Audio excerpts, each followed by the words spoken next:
हम संविधान को मानने वाले लोग हैं। ये बुलडोजर गरीबों पे नहीं चल रहा है, ये बुलडोजर भारत के संविधान पे चल रहा है और इस बुलडोजर का इलाज भी हम लोगों को करना पड़ेगा। मैं आपसे फिर कह रहा हूं, बुलडोजर से नहीं, आप अपनी एकता बना के रखिए। संविधान की ताकत से बुलडोजर भी निस्तानाबूद होगा और बुलडोजर चलाने वाली सरकारें भी निस्तानाबूद होंगी। मेरी बात को आप आपको विश्वास दिलाता हूं, आपको पता होगा जिस शख्स ने पैगंबर साहब पे टिप्पणी की थी उस पे मुकदमा लिखवा के जेल भिजवाने का काम भी हम ही लोगों ने किया और हमारे लोगों ने गाजियाबाद में आंदोलन किया और अरेस्ट कराने का काम किया। और अपनी मुट्ठी ऐसे बंद करो एक बार, बताओ एकता में शक्ति है या नहीं है? बताओ बताओ, जिस मुल्क के लिए इतनी कुर्बानियां दी, मुल्क हमारा है या नहीं है? बताओ, क्या अपने मुल्क की तरक्की को मजबूत करना हमारी जिम्मेदारी है या नहीं है? गैर बराबरी पर आधारित व्यवस्था जो लोगों को डराने, दबाने, सताने का काम करेगी, हम अपने भाइयों का हाथ नहीं छोड़ने वाले। और इनकी बातों में आते हैं तो फिर जो है इनके मोहरे जो है हमारे लोगों को परेशान करने का काम करते हैं, सरकार के एजेंट बनने का काम करते हैं। इन एजेंटों से भी हमें सावधान रहने की जरूरत है और मिलकर इस लड़ाई को, ना कोई एक जाति ना धर्म, पूरे देश की लड़ाई है या नहीं है? बताओ। अगर किसी, हम संविधान को मानने वाले लोग हैं।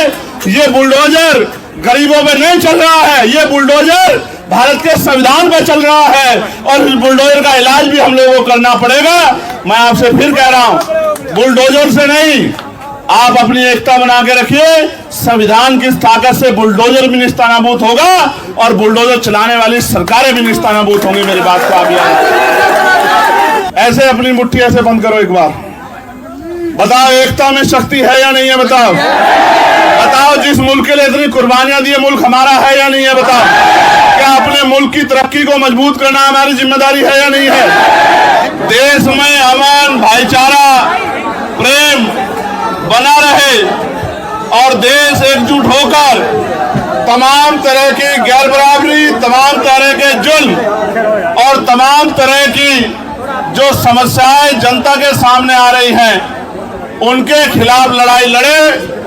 इसलिए आज इस मंच के माध्यम से मैं अपनी बात को स्पष्ट करता हूं कि अगर भारत, क्योंकि बहुधर्मी देश है, अनेक अनेक धर्मों के लोग, अनेक अनेक जातियों के लोग लंबे समय से भारत में रह रहे हैं और इन सब जातियों के लोगों ने, धर्मों के लोगों ने, जब भारत गुलाम था, तमाम तरह से भारत के ऊपर जो हुकूमतें काबिज थी, भाई पीछे को खड़ा हो, पीछे को, जो हुकूमतें काबिज थी, यानी कि अंग्रेजों की सरकारें, उनके खिलाफ मिलकर लड़ाई लड़ी थी। और लड़ाई भी ऐसी नहीं लड़ी कि थाली में सजा के आजादी मिली हो, लड़ाई भी इस तरह लड़ी कि जाने कुर्बान करनी पड़ी। बहुत सारे बड़े पैमाने पे हर सभी धर्मों के लोगों ने बलिदान दिए, तब जाके देश आजाद हुआ। और आज जब देश को आजाद हुए 75 साल से ज्यादा हो गए हैं, तो जानबूझ के, चाहे मुसलमान हो, चाहे सिख हो, चाहे क्रिश्चियन हो, चाहे बौद्ध हो, चाहे जैन हो, या कई जगह पर अन्य धर्मों के खिलाफ भी तमाम तरह से उनको उकसाने, डराने, दबाने और उनको अकेला महसूस कराने का जो षड्यंत्र किया जा रहा है, इसके खिलाफ हम, हमारा संगठन, हमारी पार्टी पूर्ण रूप से हर कमजोर के, हर गरीब के, हर मजलूम के साथ खड़े हैं। और जब तक ये गैर बराबरी पर आधारित व्यवस्था जो लोगों को डराने, दबाने, सताने का काम करेगी, हम अपने भाइयों का हाथ नहीं छोड़ने वाले। और मैं ये भी कहना चाहता हूं अपने भाइयों से भी, आज का कार्यक्रम जब वो रख रहे थे तो मैंने उनसे कहा कि जब आप कार्यक्रम करने जाएंगे तो आपके ऊपर झूठे मुकदमे लगा के जैसे आप सड़क पे आओगे आपको डराने का काम किया जाएगा। इसलिए इस काम की जिम्मेदारी जिन लोगों को जो सबको अपना भाई बना के एकजुट होकर चलना चाहते हैं, उन भीम आर्मी आजाद समाज पार्टी के लोगों को अपने हाथों में उठानी चाहिए। क्योंकि जब आप वोट मांगने जाते हो तब तो आप सबसे वोट मांगते हो, बड़े बड़े वादे करते हो, और जब चुनाव निकल जाता है और गरीबों पे कमजोरों पे जुल्म होता है तो सारी पार्टियों की तरह आप भी इंतजार मत करो कि वो सड़क पे निकल के अपने आप लड़ाई लड़े। अगर आप सड़क पे निकलोगे तो उनके लिए आपको एजेंडा बना के अपना काम करना आसान हो जाएगा। मैं आपको विश्वास दिलाता हूं, आपको पता होगा जिस शख्स ने पैगंबर साहब पे टिप्पणी की थी उस पे मुकदमा लिखवा के जेल भिजवाने का काम भी हम ही लोगों ने किया, और हमारे लोगों ने गाजियाबाद में आंदोलन किया और अरेस्ट कराने का काम किया।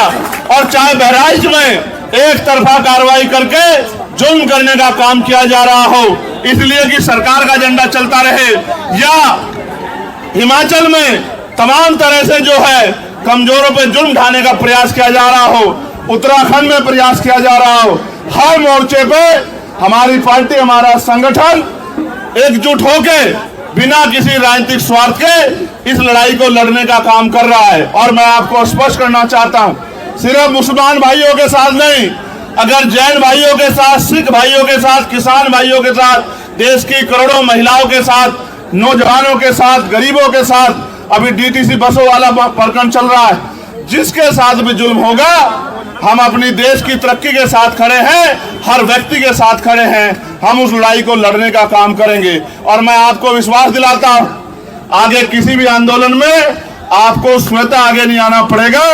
जब जब कोई जुल्म होगा हम लोग उस लड़ाई को लड़ने का काम करेंगे। और याद रखना, ये जो आरएसएस के लोग हर जाति धर्म के लोगों में घुस गए, इनके विचार को मानने वाले लोग हर जाति में हैं, हर धर्म में हैं, इनसे भी हमें सावधान रहना पड़ेगा। क्योंकि जब हम इनकी बातों में आते हैं तो फिर जो है इनके मोहरे जो है हमारे लोगों को परेशान करने का काम करते हैं, सरकार के एजेंट बनने का काम करते हैं। इन एजेंटों से भी हमें सावधान रहने की जरूरत है और मिलकर इस लड़ाई को, ना कोई एक जाति ना धर्म, पूरे देश की लड़ाई है या नहीं है बताओ। अगर किसी पे भी जुल्म होता है तो पूरे देश को इकट्ठा खड़ा होना चाहिए, नहीं होना चाहिए। अगर किसी को सताया जाता है तो सबको उसकी आवाज उठाई जानी चाहिए, नहीं जानी चाहिए। मैं आपको विश्वास दिलाता हूं, आप इसी पेड़ के नीचे हमने पहलवान बेटियों के सम्मान की लड़ाई भी लड़ने का काम किया था। आप सबको इस बात को याद रखना चाहिए। और आप जानते हैं पार्लियामेंट में भी उन पहलवान बेटियों के सम्मान की लड़ाई को लड़ने का काम आपके चंद्रशेखर आजाद ने किया था। और आज मैं आपको विश्वास दिलाता हूं, जिस तरह से जानबूझ के टारगेट करके मुसलमानों के खिलाफ हिंसा का और ये धर्म के आधार पे जो है अपमान करने का काम किया जा रहा है, पार्लियामेंट में आवाज उठा के इस पे कानून बनवाने का काम भी हम लोग करेंगे। मेरी इस बात को आप लोग याद रखना। लेकिन मैं आपसे भी कहना चाहता हूं कि अगर आप लोग एकजुट नहीं रहे तो आपकी एकजुटता ना रहने का फायदा दूसरे लोग उठाएंगे। हमें बुलडोजर, मैं फिर कहता हूं, पहले दिन से हम लोग बुलडोजर के खिलाफ रहे हैं और बुलडोजर की प्रक्रिया न्याय संगत है नहीं। हम संविधान को मानने वाले लोग हैं। ये बुलडोजर गरीबों में नहीं चल रहा है, ये बुलडोजर भारत के संविधान पर चल रहा है और इस बुलडोजर का इलाज भी हम लोगों को करना पड़ेगा। मैं आपसे फिर कह रहा हूं, बुलडोजर से नहीं, आप अपनी एकता बना के रखिए। संविधान की ताकत से बुलडोजर भी निस्तानाबूद होगा और बुलडोजर चलाने वाली सरकारें भी निस्तानाबूद होंगी। मेरी बात को आप याद रखिए। मुसलमान भाइयों को मेरा ये कहना है संदेश के तौर पे कि आपको हजरत पैगंबर मोहम्मद साहब को पढ़ना भी चाहिए, पढ़ना चाहिए कि उन्होंने सारी उम्र इंसानियत के लिए काम किया, कमजोरों के लिए काम किया, मजलूमों के लिए काम किया, उनको मुख्य धारा में लाने का काम किया। जो काम आज हम लोग कर रहे हैं कि हर व्यक्ति बराबर का अधिकार उसको मिले, वही काम उन्होंने किया। और उनके बाद हजरत उमर साहब ने भी वही काम किया। आपको पढ़ना चाहिए। आज तो हमारे बादशाह देखिए कैसे, तब के बादशाहों में रब के बादशाहों में फर्क भी देखिए। आज तो बादशाह 8,000 करोड़ के हेलीकॉप्टर हवाई जहाज से चलते हैं, वो तो पैदल भी चलते थे तो अपने बराबर वाले का ख्याल रखते थे। तो हमें समझना चाहिए, धर्म से बढ़कर भी इंसानियत के तौर पे भी हमें समझना चाहिए कि हमारे बड़ों ने हमें क्या सिखाया। हम तो अगर हम उनके रास्ते पे चलेंगे तो कोई मुसीबत हम पे पाबंद नहीं होगी। हमें अपने बड़ों को पढ़ना चाहिए। और सभी धर्मों में अच्छे लोग हैं, सभी धर्मों में अच्छे रास्ते दिखाने वाले पीर पैगंबर हुए हैं, महापुरुष हुए हैं। हमें उनको भी पढ़ना चाहिए और देश के संविधान के साथ खड़े होकर संविधान के आधार पर आगे बढ़ना चाहिए। इसी से हमारी तरक्की सुनिश्चित होगी। और आपको मैं कहना चाहता हूं, मॉडर्न एजुकेशन स्वीकार करो, पढ़ो, डॉक्टर बनो, इंजीनियर बनो, वकील बनो, जज बनो, पटवारी बनो, सेक्रेटरी बनो, आईएएस बनो, आईपीएस बनो, सिस्टम का हिस्सा बनो और कुर्सी पे बैठ के अपने लोगों को आगे बढ़ाने का काम करो। इसके अलावा कोई रास्ता तरक्की में नहीं है। आजादी से पहले सरकारी नौकरियों में आपका क्या परसेंटेज था, आज क्या है आप देखो, कमी कहां रह गई। ये मैंने नहीं की है, ये आपको और हमें मिलकर सोचना पड़ेगा कि जब तक हम लोग एजुकेशन को स्वीकार नहीं करेंगे और संविधान के फैसलों के साथ नहीं खड़ोगे तो हमें परेशानियों का सामना करना पड़ेगा। मैं आप सबका धन्यवाद देता हूं और आपको विश्वास दिलाता हूं, तमाम तरह की साजिशों षड्यंत्रों के बावजूद भी, तमाम तरह के रास्ते रोके दब बजाने के बावजूद भी हम लोग आपके साथ खड़े हैं और हर कदम पर आपके साथ खड़े रहेंगे। कभी आप